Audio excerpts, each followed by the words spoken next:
28 states वाले हमारे India में 7 स्टेट्स ऐसे हैं जिसमें काउ स्लॉटरिंग पर कोई रिस्ट्रिक्शंस ही नहीं है। तड़पते देखकर बहुत इमोशनल हो जाते होंगे, लेकिन घर पर जाकर बटर चिकन ऑर्डर करते हैं। और कुछ लोग ऐसे भी होंगे जो ये कहानियां सुनाते हैं कि अगर गाय या भैंस नहीं कटेंगे तो अर्थ पर इंसानों से ज्यादा जानवर रह जाएंगे, इसलिए ऐसा होना जरूरी है। कुछ लोग तर्क देते हैं कि उनका खाना उनका पर्सनल मैटर है।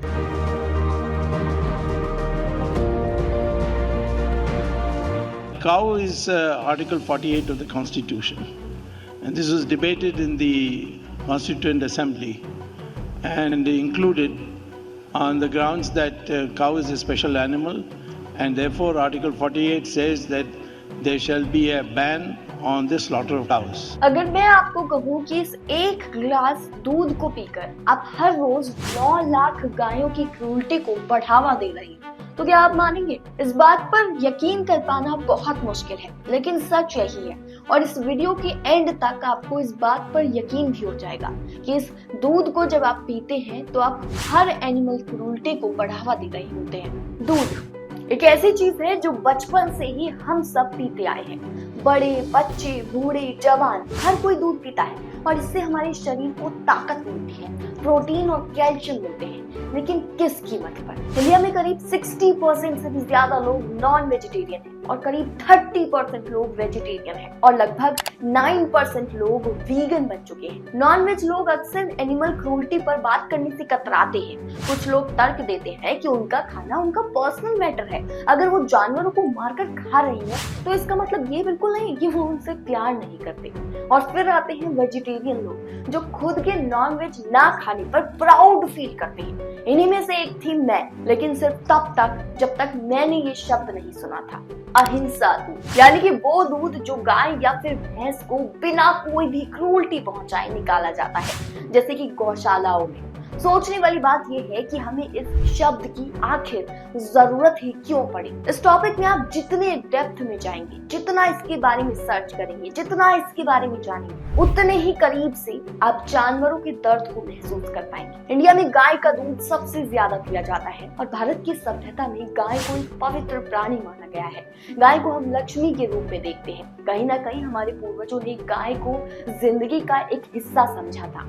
हिंदू धर्म में तो उन्हें गौ माता कहा गया है जो सभी जीवों की रक्षा करती है। और हमारे यहाँ एक गाय का अपना महत्व है। दूध, गोबर, गौमूत्र के सहारे हम जीते आए और शायद इसी जरूरत की वजह से शुरुआत हो जाती है एनिमल क्रूरटी की। लेकिन ये समझना भी जरूरी है कि गाय पर अत्याचार सिर्फ उन्हें मारने, काटने या फिर उन्हें चोट पहुंचाने से नहीं होता, बल्कि हम इंसानों ने इसके कई सारे तरीके निकाल लिए हैं। हम इंसानों की एनिमल क्रूरटी गाय या भैंस को काटने से बहुत ही पहले शुरू हो जाती है। जब हम इस वीडियो को बनाने के लिए रिसर्च पर निकले तब हमें समझ आया कि गाय या फिर भैंसों के साथ कई तरह से क्रूरटी की जाती है। लेकिन क्रूरटी के तरीके समझने से पहले ये समझना जरूरी है कि आखिर ये सब होता किस चीज के लिए है। अब इसके मेनली 2 कारण हैं। डेयरी इंडस्ट्री, जिसमें दूध या फिर दूध से बने सभी प्रोडक्ट्स का बिजनेस होता है।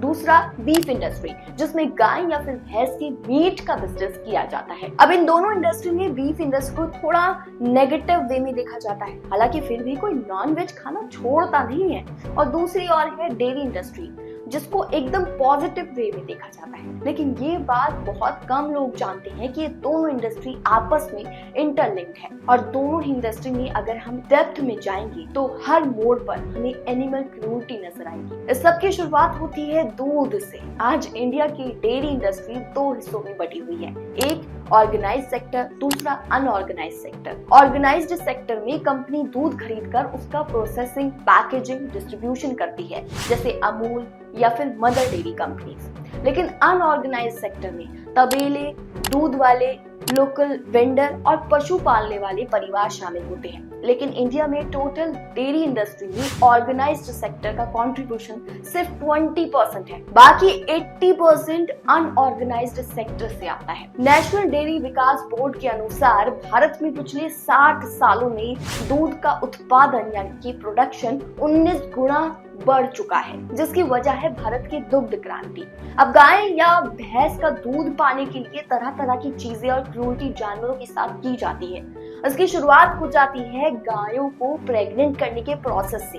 गाय को मां बनाने के लिए आर्टिफिशियल इंसेमिनेशन प्रोसेस को यूज किया जाता है, जो बेहद ही खतरनाक होता है। इस केस में सिर्फ गाय ही नहीं बल्कि बैल को भी क्रूरटी झेलनी पड़ती है, जिसके लिए उन्हें बिजली का झटका दिया जाता है। अब एक गाय ऑन एन एवरेज 4 से 8 साल तक दूध देती है, लेकिन कई बार ऐसा भी होता है कि गाय अपने प्रोडक्टिव पीरियड में कम दूध देने लगती है या फिर दूध देना बंद ही कर देती है, और फिर गाय से ज्यादा दूध लेने के लिए उन्हें ऑक्सीटोसिन का इंजेक्शन लगाया जाता है। और जब लगातार गायों को ये इंजेक्शन दिया जाता है तो उन्हें कई तरह की बीमारी और साइड इफेक्ट्स झेलने पड़ते हैं। किसी भी गाय या भैंस को ऑक्सीटोसिन देना एनिमल क्रूरटी में आता है। Prevention of cruelty to animals act 1960 के सेक्शन 12 के अकॉर्डिंग ये एक क्राइम है। इतना ही नहीं, इस इंजेक्शन का असर गाय के दूध पर भी पड़ता है, और फिर जब हम उसी ऑक्सीटोसिन वाले दूध को पीते हैं तो लोगों में इनफर्टिलिटी, कई तरह की एलर्जी और स्टमक डिसीज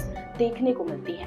इसके लिए मार्च 2023 में दिल्ली हाई कोर्ट ने दिल्ली की 9 डेयरी कॉलोनियों में इंस्पेक्शंस के लिए कोर्ट कमिश्नर को भी बिल्ड किया था, और तब सामने आया था कि ज्यादातर डेयरी फार्म में ऑक्सीटोसिन का इस्तेमाल ही होता है और उसी से गाय से दूध लिया जाता है। अब ये तो हो गई जब तक की बात जब तक गाय दूध देती रहती है, लेकिन असली कहानी तब शुरू होती है जब एक गाय का प्रोडक्टिव टाइम पीरियड खत्म हो जाता है। जब तक गाय दूध देती रहती है तब तक उसे रोज भरपेट चारा खिलाया जाता है, लेकिन जिस दिन से एक गाय दूध देना बंद कर देती है तब वो एक डेयरी फार्म के लिए महज बर्डन बन जाती है, और ज्यादातर डेयरी फार्मर उनसे छुटकारा पाना चाहते हैं। लेकिन बात सिर्फ इतनी ही नहीं है। जब एक गाय बछड़े को जन्म देती है तो उसे तुरंत उसकी मां से दूर कर दिया जाता है ताकि वो सारा दूध पी ना पाए। Prevention of cruelty to animals act में खास तौर पे लिखा है कि हम किसी भी जानवर को अननेसेसरी पेन एंड सफरिंग नहीं दे सकते। ये गाय भैंसें बहुत इंटेलिजेंट पशु होते हैं, दे आर वेरी इंटेलिजेंट। इनके अंदर उतनी ही मातृत्व की भावना होती है जितनी इंसानों में होती है, ये शायद हमसे भी ज्यादा। और इनसे जब इनके बच्चे छीन लिए जाते हैं क्योंकि उनका दूध जो है वो किसी को अपनी चाय में डालना है, तो ये बहुत बहुत ज्यादा मानसिक और शारीरिक पीड़ा से गुजरते हैं। जिसके बाद अगर बछड़ा नर होता है और उसकी स्किन मुलायम होती है तो उसे लेदर बनाने के लिए उसकी खाल को उतारा जाता है, वरना उसे स्लॉटर हाउस में भेज दिया जाता है, जहां या तो उन्हें तुरंत काट दिया जाता है या फिर उसे बीफ फार्म में खिला पिलाकर बड़े होने के बाद काटा जाता है। और अगर बछड़ा मादा होता है तो वो बड़ा होकर अपनी माँ की जगह ले लेता है। लेकिन जब एक गाय दूध देना बंद कर देती है तब उसके साथ क्या किया जाता है? आप जब उनको बेच देते हैं ना, आपको पता है कि क्या होता है उनका? नहीं, अभी समझो मैं आपको बेचा, अभी आप रहने को समझो बम्बई को, आपने भैंस बम्बई ले गए, फिर आपका मेरा कंसेशन है, धीरे खत्म हो गई कहानी। कोई आपको बाद में पता नहीं होता है कि नहीं वो फिर किधर गई, वो उसका आप लोगों को मतलब आप लोगों को पैसा मिला, ये दीजिए, इसके जगह पे दूसरी नहीं ली ले, खत्म हो जाता है। 2024 तक इंडिया वर्ल्ड की लार्जेस्ट मीट एक्सपोर्टिंग कंट्रीज में टॉप 5 में आता है। 2024 में इंडिया में 1.3 मिलियन मीट एक्सपोर्ट किया। रिपोर्ट्स कहती हैं कि हर साल करीब 95 लाख भैंसों को मारा जाता है और अपने देशवासियों को मांस खिलाने के लिए कुल 2 करोड़ 25 लाख गाय और भैंस मारी जाती है। अगर हम इन स्टैटिस्टिक्स को ह्यूमन से कंपेयर करें तो इंडिया में हर साल उतने ही गाय और भैंस कटते हैं जितने मुंबई, पुणे और हैदराबाद शहरों में कुल मिलाकर इंसान रहते हैं। इंडिया में आज की तारीख तक तकरीबन 8,000 लीगल स्लॉटर हाउसेस हैं और करीब 25,000 इलीगल हाउस हैं, और आज भी उनमें रोज लाखों गाय और भैंसों को काटा जा रहा है। उसमें वो भैंस को के पैर पर बेड़ी डाल देते हैं, एक पैर पर, और उसको एकदम से झटके से ऊपर उल्टा टांग देते हैं। इसमें वो टांग टूट जाती है। उसके बाद एक लाइन में भैंसों को डालते हैं जिंदा है। पहले तो उबला हुआ पानी उनके ऊपर डालते हैं ताकि उनके शरीर, त्वचा जो है वो हल्की हो जाए। उसके बाद उसका गर्दन काटते हैं थोड़ा सा ताकि खून निकलता रहे। खून निकलते जाता है क्योंकि खून वो बेचते हैं दवाई की इंडस्ट्री को। ये जो आयरन टॉनिक और आप सब लेते हैं, ये वही खून है। फिर उसके बाद वो उसका चमड़ा उतारना शुरू कर देता है जिंदा भैंस से, और उसके बाद ही वो गाय भैंस जो भी है मर जाती है। लेकिन मुझे ज्यादा हैरानी तो ये जानकर होती है कि 28 स्टेट्स वाले हमारे इंडिया में 7 स्टेट्स ऐसे हैं जिसमें काउ स्लॉटरिंग पर कोई रिस्ट्रिक्शंस ही नहीं है, और इसी वजह से बाकी स्टेट्स में भी काउ स्लॉटरिंग को रोक पाना पूरी तरह से पॉसिबल नहीं हो पाता है। भारत में गाय की हत्या के कानून हर स्टेट में अलग अलग हैं, क्योंकि हर स्टेट अपने अलग अलग रूल बनाता है। इंडियन कॉन्स्टिट्यूशन का आर्टिकल 48 कहता है कि स्टेट्स को दुधारू या फिर पशुधन जैसे गाय या भैंस की हत्या रोकनी चाहिए। ये एक गाइडलाइन है, लेकिन इसे सीधे कोर्ट में लागू नहीं किया जा सकता।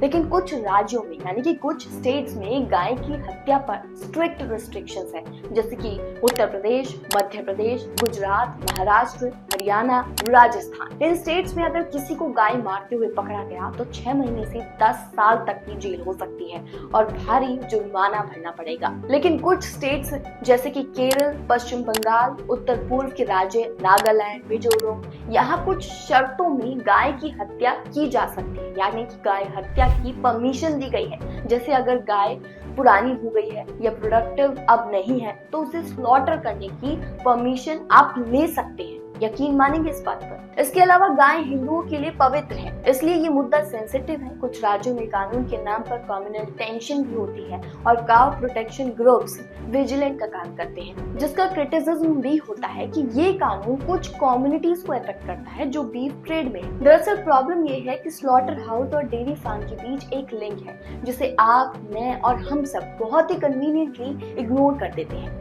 आप में से बहुत से लोग ऐसे होंगे जो अपनी आंखों के सामने किसी भी जानवर को तड़पते देखकर बहुत इमोशनल हो जाते होंगे, लेकिन घर पर जाकर बटर चिकन ऑर्डर करते हैं। बहुत से लोग ऐसे भी होंगे जो सिर्फ ये सोचकर जीते हैं कि ये एक नेचुरल प्रोसेस है, प्रकृति का नियम है, ये सब ऐसे ही चलता आया है और ऐसे ही चलता रहेगा। और कुछ लोग ऐसे भी होंगे जो ये कहानियां सुनाते हैं कि अगर गाय या भैंस नहीं कटेंगे तो अर्थ पर इंसानों से ज्यादा जानवर रह जाएंगे, इसलिए ऐसा होना जरूरी है। ऐसे भी बुद्धिजीवी लोग होते हैं। और कुछ लोग तो इस वीडियो को पूरी तरह से इग्नोर कर देंगे और फिर मस्त बिरयानी खाते खाते टीवी देखने लगेंगे। लेकिन मुझे यकीन है कि आप उनमें से नहीं, आप इस बारे में जरूर सोचेंगे और अपनी लाइफ में बदलाव जरूर लाएंगे। लेकिन उससे पहले वीडियो के एंड में एक लाइक जरूर दे जाइएगा ताकि हम सब मिलकर इस बदलाव की शुरुआत कर सकें।